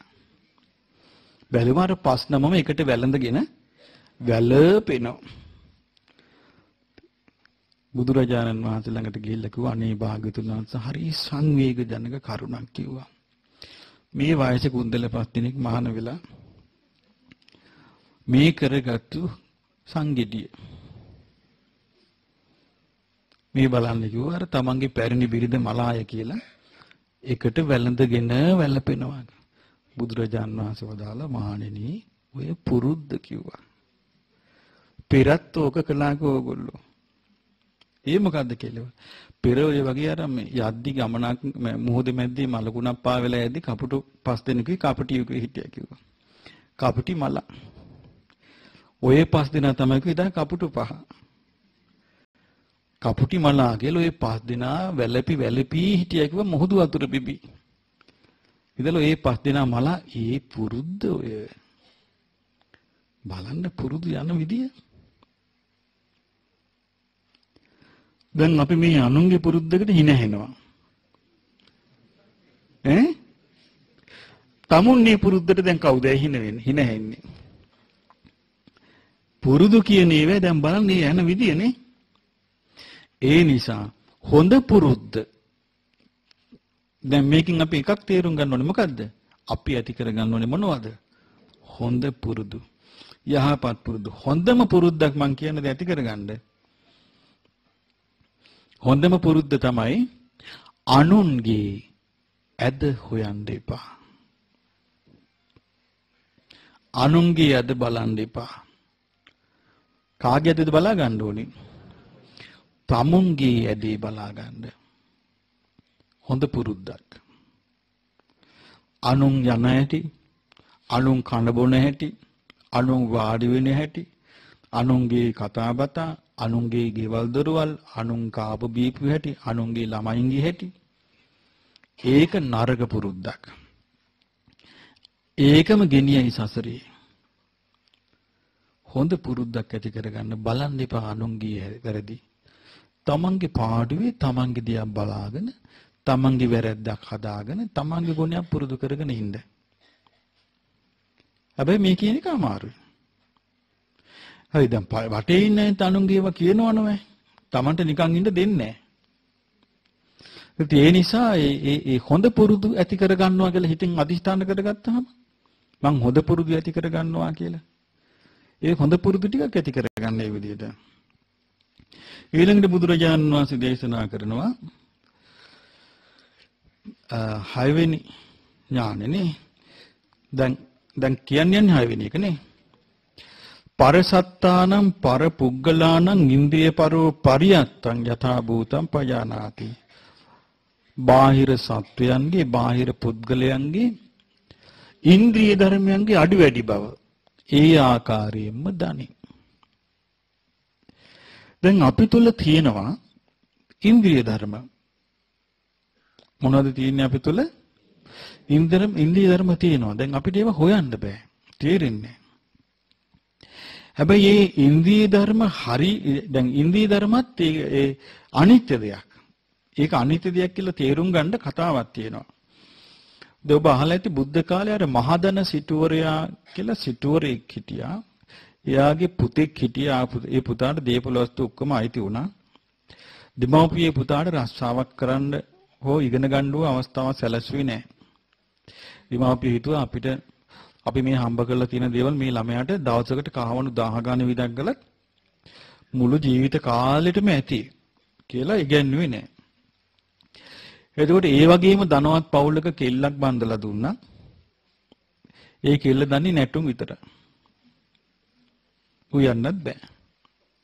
ඊට මේ ජෝඩුව හොඳට තකට තකේ ගැලපුණා. දැන් අර මහදින්න මැරිලා ගියා. දැන් සල්ලි තියනවා. ඒකේ රටවලින් එක එක පළාත් වලින් නාටිකාංගනාව ගේනවා. හොඳට වියදම් කරන ඒගොල්ලන්ට. ඒගොල්ලන් ගොඩක් සල්ලි පිටක ඉන්දියාවෙන් නළුනිලු ගෙන කොච්චර සල්ලි යනවද? ඒ වගේ නාටිකාංගනාව ගෙන්නන්න ගොඩක් සල්ලි යනවා. එතකොට මේගොල්ලෝ හොඳට අත දිගට වියදම් කරලා හැමදාම පාටි. කාලයක් ගියා. සිටු කුමාරයාගේ පැත්තේ තියෙන සල්ලි වියදම් වුණා. ඊට පස්සේ සිටු දේවිගේ පැත්තේ සල්ලිත් වියදම් වුණා. ණයට ගත්තා. ණය ගෙවුවා. ඉඩකඩම් වික්කා.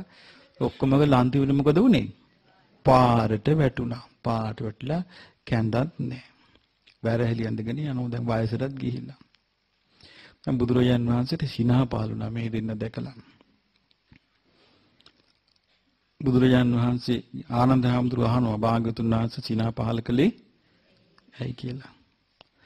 එතකොට බුදුරජාන් වහන්සේ දේශනා කරනවා මේ ආනන්දේ මේ දෙන්න තරුණ අවස්ථාවේ පැවිදි වුණා නම් රහත් වෙනවා කිව්වා. මධ්‍යම අවස්ථාවේ පැවිදි වුණා නම් එක්ක අනාගාමී වෙනවා එක්ක සෝවාන් වෙනවා කිව්වා. සකදාගාමී වෙනවා කිව්වා.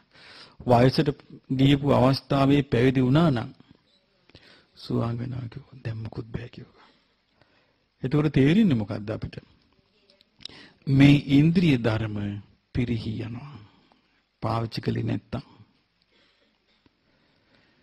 අපේ තියෙනවා නම් යම්කිසි කුසල් වැඩෙන ස්වභාවයක්.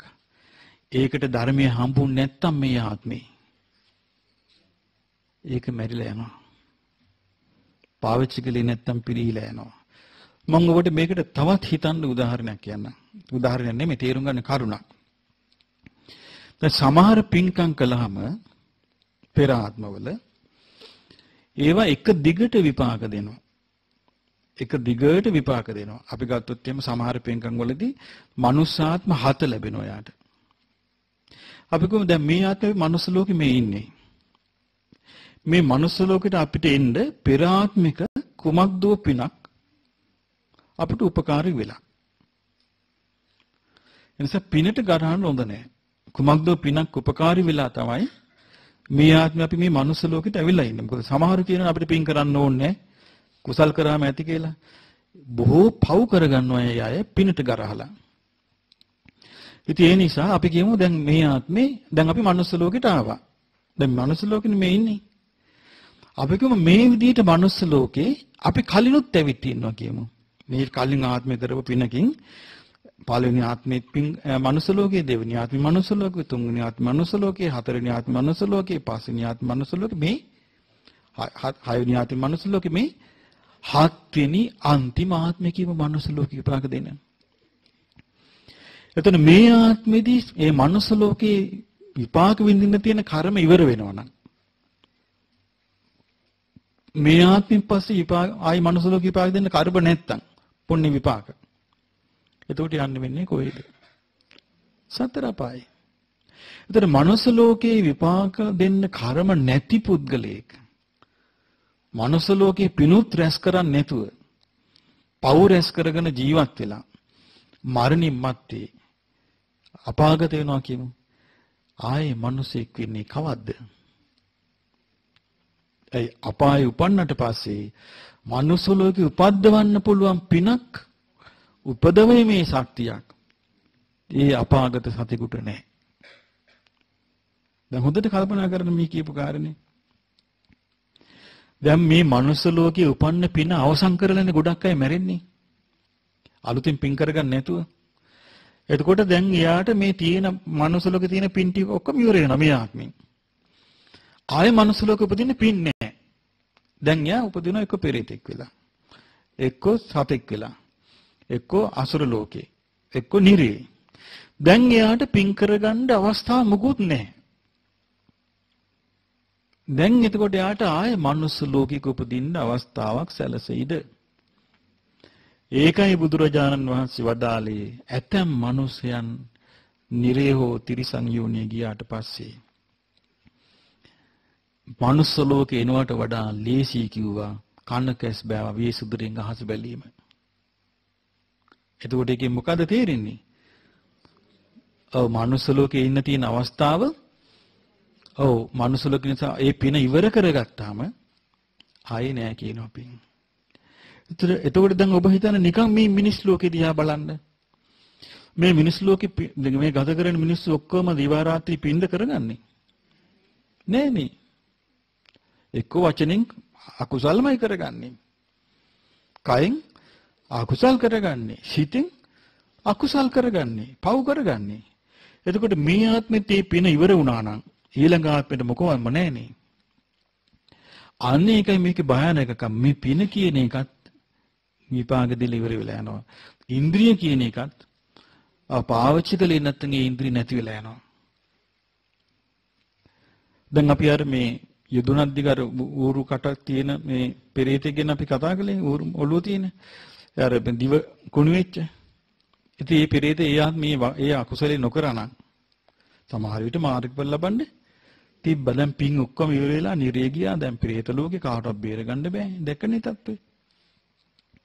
ඉතින් මෙහෙම බලද්දී අපි එක එක්කෙනා කොච්චර රංචු ගහලා හිටියත් යන්නේ ගමන තනියම.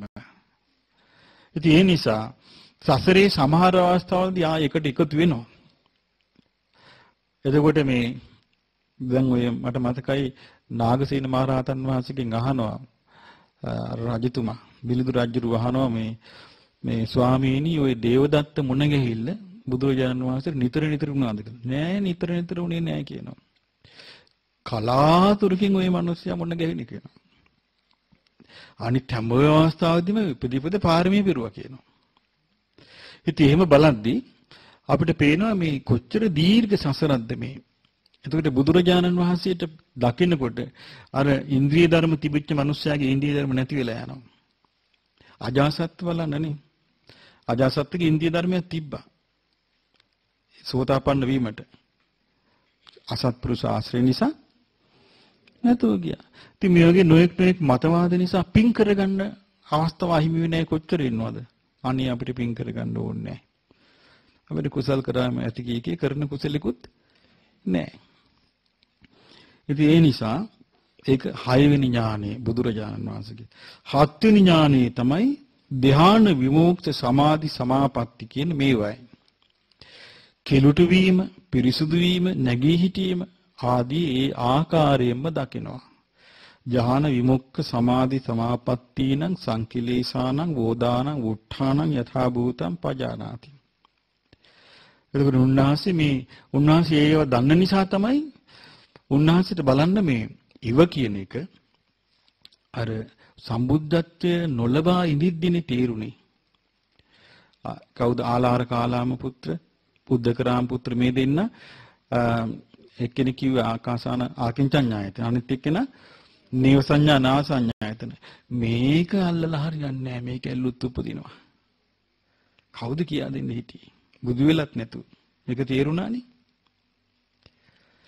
ඒ සමාධියෙන් යන්න පුළුවන් දුර, සමාපත්තියක් යන්න පුළුවන් දුර, ඊළඟට ඒ සමාධියෙන් මොකද්ද කරන්න පුළුවන්? මේ සියල්ලම උන්වහන්සේ ආબોධින්ම දන්නවා. ඉතින් ඒ නිසා මේ උන්වහන්සේ ඒ විතර නෙමෙයි දැන් බලන්න අර එක තැනක තියෙනවා අර නාගරාජයා මේ හිමාලයේ හිටපු මේ හිමාලයේ 97 විලේ හිටපු නාගරාජයා দমনය කරන්න නන්දෝපනන්ද නාගරාජයා দমনය කරන්න යද්දී මේ භික්ෂුණීන් වහන්සේලා ඉදිරිපත් වුණා. මාත් කරන්නම් කිව්වා. එතකොට බුදුරජාණන් වහන්සේ මොකද්ද වදාළේ? නෑ කලබල වෙන්න එපා කිව්වා. අනිත් රහතන් වහන්සේලාත් ඉදිරිපත් වුණා. භාග්‍යතුන් වහන්සේ මට අවසර දෙන්න මං කරන්නම් කිව්වා. නෑ කලබල වෙන්න එපා. ඇයි? සමාධි ප්‍රමාණය දන්නවා. ඊට පස්සේ අන්තිමට ඇහුවා මොග්ගල්ලාන මහරහතන් වහන්සේ ස්වාමීනි මං කරන්නද? හා මොග්ගල්ලාන ඔබ කරන්න. ඊට පස්සේ දැන් මොග්ගල්ලාන මහරහතන් වහන්සේ මේ නාගරාජාගේ බඩට යනවා කටින් එළියට එනවා. එතකොට බුදුරජාන් වහන්සේ වදාලා මොග්ගල්ලානේ කල්පනාවෙන් කෝ චරස් ගාලා අල්ලයි කිව්වා. ඒකෙන් එච්චර ක්ෂණිකව මේ ධාන බලෙන් එළියට යන්න පුළුවන් ඇතුළට එන්න පුළුවන්. ඒක වෙන කෙනෙකුට අදිෂ්ඨාන කරන ඒ තප්පර කාලෙන් අනිත් එක්කෙනා ජය ගන්න පුළුවන්. ඒක දන්නේ කවුද? බුදුරජාණන් වහන්සේ. උන්වහන්සේ තමයි එහෙම වඩද්දිත් ඒ කියන්නේ ඒ නාගරාජ দমনය කෙරෙද්දී මොග්ගල්ලාන මහරහතන් වහන්සේට කියනවා මොග්ගල්ලානේ මේ විදිහට සමාධිය අධිෂ්ඨාන කරගන්න කියනවා. බලන්න මේ සමාධිය ගැන තියෙන දැනුම ලෝකේ කවුරුවත් නැහැ. උන්වහන්සේ තරම් ධ්‍යාන විමෝක්ෂ සමාධි සමාපatti ගැන දන්න කෙනෙක් මේ ලෝකෙ වෙන නැහැ. ඒක තමයි උන්වහන්සේගේ 7 වෙනි ඥානය. උන්වහන්සේගේ 8 වෙනි ඥානය තමයි පෙරවිසු කඳපිලිවෙල දක්නා ඥානය. පෙරවිසු කඳපිලිවෙල දකින ඥානය. තුන් උන්වහන්සේ ඒ පූර්ව ජීවිත ගත කරන ආකාරය ගැන කල්ප ගණන් උන්වහන්සේ ආපස්සට බලන්නේ. කල්ප ගණන් උන්වහන්සේ දකිනවා මේ හිටපු ඇටි එක්තරා අවස්ථාවක බුදුරජාණන් වහන්සේ ගමනක් වඩිනවා. බ්‍රාහ්මණ වංශික 100 කෙනෙක් බුදුරජාණන් වහන්සේ ළඟට දුවගෙන ආවා. වයසක 100 කෙනෙක්. ආවිල්ලා නලල රැලි කළා අත ඇයිබව උඩින් තිබ්බා. අර අපේ අවුව තියෙනවල බලන්නේ. නිවිති බල්ලා මේ අපේ පුතා නොවේ කියලා බ්‍රාහ්මණයා බුදුරජාණන් වහන්සේගේ දීපා වැළඳගෙන අනේ පුතණ්ඩ මොකද මෙච්චර කල් හිටියේ කොහෙද හිටියේ ඇයි අපට නොකියා ගියේ මේ දැන් දැක්ක කල් ඇයි අපේ ගෙදර එන්නේ නැති හා යමන් කියලා දැන් බුදුරජාන් වහන්සේට අඬ ගහනවා. උන්වහන්සේත් පාඩුවේ ඒ ගෙදරට වඩිනවා. වඩිනකොට ආච්චි කෝසියේ මේ සී ආච්චිට කියනවා හාමිනේ මෙහෙම අර ඉක්මනට මේ බලාපන් අපේ පුතා ඇවිල්ලා කියලා. ඉතින් ඔන්න හාමිනේ ඇවිල්ලා අර ආච්චි ඇවිල්ලා ඔලුවට අද්දික ගහගෙන ඔන්න අඬන්න ගත්තා. අනේ දැක්ක කල් මොකද මේ කොලේ මෙච්චර කල් මේ අම්මලා තාත්තලා දාලා ඔහොම දරුවෝ යන එක සිරිතක් තියෙනවා අය කී දැන් ඔන්න බොහොම මේ නෝකඩු කියනවා. බුදුරජාණන් වහන්සේ නිස්සද්දව ඉන්නවා. ඊට පස්සේ මේ වයසක සීය ආච්චි කියනවා හැබැයි පුතේ වෙන ගෙවල් වල පින්ඩ පාත යන්න බෑ ඕන්න කිව්වා. මේ වස් කාලික ගිහිල්ලා මේ උන්වහන්සේක ගමකට අපේ ගෙදරට විතරක් පින්ඩ පාතේ වඩින්න ඕනේ. හොඳයි කිව්වා. දැන් බුදුරජාණන් වහන්සේ ඒ ගෙදරට පින්ඩ පාතේ වඩනකොට හැමෝටම කියලා නෑදෑයන්ට කියනවා වරිල්ලා අපේ පුතා ඇවිල්ලා බලන්න වරිල්ලා කිය. දැන් මිනිස්සුන්ට හිතා ගන්න බෑ මේ මොකද්ද කියලා. ඊට තමන්ගේ දරුවෝ මුණුපුරගෙනලා වන්දුනවා වෙඳහන් මේ අපේ පුතා කියනවා. ඊට පස්සේ මිනිස්සු කතා වුණා අනේ ස්වාමීන් අපිට දාන ටිකක් දී ගන්න විදියක් නැහැ මොකද කරන්නේ?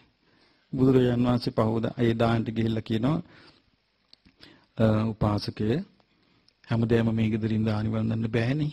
අනිත් අයගේ ආරාධනා තියෙනවනේ. අනේ පුතන්ඩ එහෙමනම් අනිත් අයට කියන්න ආරාධනා කරලා ඇවිල්ලා අපට කියන්නේ කියලා. ඊට පස්සේ අපිත් ගිහලා අවුල් වෙන්නම් කියලා. දැන් බුදුරජාණන් වහන්සේට දානෙට ඇරයුම් කළාම ඊට පස්සේ බුදුරජාණන් වහන්සේ කියනවා එහෙනම් ගිහිල්ලා අර උපාසක ගෙදරටත් ගිහින් කියන්න කියලා. එතකොට ඒ ගෙදරටත් යනවා. ගිහින් ඉතින් ඒ ගෙදර අය ඒ ආච්චිසියයි දානි හදාගෙන අර බුදුරජාණන් වහන්සේ වඩින ගෙදරට යනවා. ඊට පස්සේ මේ දෙන්න ප්‍රසිද්ධ වුණා බුද්ධ මාතා බුද්ධ පිතා කියලා.